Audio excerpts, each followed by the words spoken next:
Oh.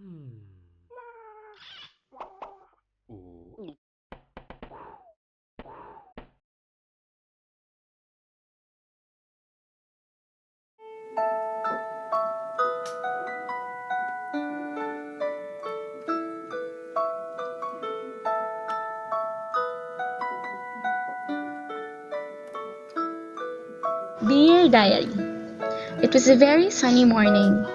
Okay na sana ang lahat. Mula sa kinatatayuan ko, kitang-kita ko siya. Ang larger than life ko. Malayo pa lang, alam ko nang siya iyon. Pero napatigil ako sa paglalakad nang makita ko ang nagbubulungang pares na animoy parang may sariling mundo. Mga babaeng parang linta kung makakapit kay Matt. Parang tinutusok ng karayom ang puso ko, Diary. Ilang beses ko na bang sinubukang magpakilala sa kanya. Kagatlabing napatigil ako sa paghinga sa ideya na kahit minsan, imposible kami sa isa't isa. Love, Sam.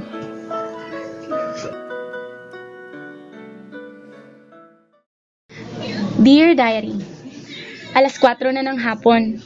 At alam mo naman, tuwing alas 4 ay magkikita kami sa aming tagpuan. Ako lang naman ang nakakaalam na tagpuan namin yon. Isang particular na upuan na pangdalawahan na kagaya sa loob ng university ay pakalat-kalat. Pero naiiba ito kasi dito siya palaging umuupo. Kaya kahit siguro na hindi niya alam ay tumatabi ako.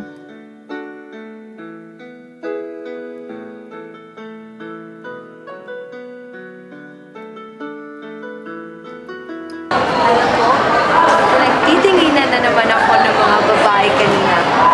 Akala ko kung sino ang mga magtalan.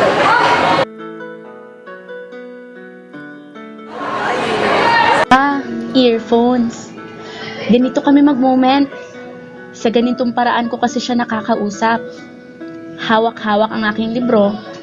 Kinausap ko ulit siya. Tapos, akala ko kung sino ang maganda. Mas maganda naman ako, di ba?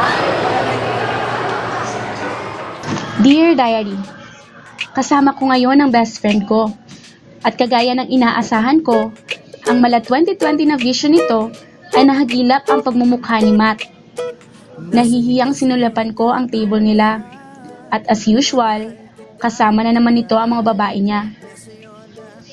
Maya-maya, tila may bimbilyang sumisindi sa ibabaw ng ulo nito. Gusto niyang kunin ko ang pinagamitan na straw ni Matt. Pangdagdag collection ko daw. Nakakahiya, pero napasang-ayon ako sa ideya niya. Saktong pag-alis nila ay sinumulan na namin ang ninja moves. Na nasa'yo na ang lahat. Ginamit ko na lahat ng powers ko, pero palaging lalaki. Hindi ako nakikita, hindi ako napapansin. At higit sa lahat, hindi ako naririnig. Ano nga ba ang problema? Tinatanong mo ba talaga ako kung ano ang problema? Tingnan mo kaya ang sarili mo sa salamin. Okay naman ako ah. Anong okay? Dapat, alam mo itong princess mo, tsaka itong buhok mo, ano ba to? Tapos, tanggalin mo to. Yan! Konting ayos na lang, tsaka kung mapapansin ka niya, akong bahala sa'yo, Samantha Carlota. Na nasa'yo na ang lahat. Na nasa'yo na ang lahat. Lahat na mismo nasa'yo. Ang ganda, ang bait, ang talino. Inggit lahat sila sa'yo. Kahit pa itapat mang kanino. Kaya nung lumapit ka sa'kin ay bigla akong nahilo. Hindi akalaing sabihin mong ako na yon ang hinahanap mo. Nasa'yo na ang lahat. Minamahal ko sa'yo na ang lahat.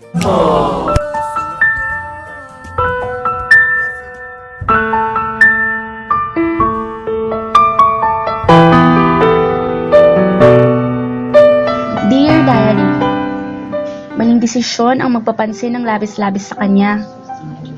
Naiinis ako sa sarili ko dahil napahiya pa ako nang sinubukan kong kunin ang atensyon niya. Pero tila nag-slow mo ang mundo nang nakita kong paupo ito sa tagpuan namin. Shucks, alas 4 na pala ng hapon. Pero focus, Sam. Focus. Huwag mo siyang intindihin. Tahimik mo ngayon. May problema ka?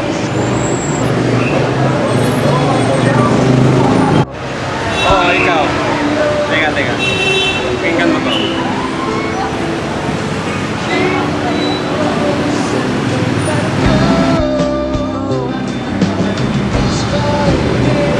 Wala naman akong narinig eh. Ilang buwan na yung sira. Pero gumagana pa rin. Hindi nga lang kanta maririnig mo. Pero babae ka sasalita. Inikwento niya kung ano nangyari sa araw niya. Sinasabi niya kung anong nararamdaman niya. Nung isang araw nga, may tanong siya sa akin. Mas maganda naman ako, di ba? Moving closer, feels like a fairy tale. Kaya pala, maganda ka.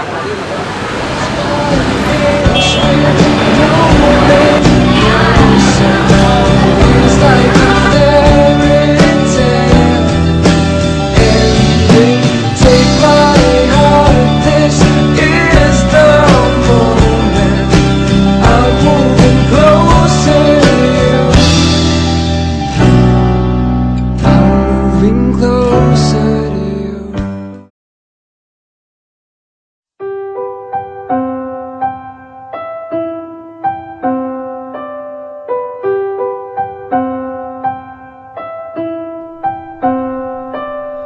When you smile, everything's in place.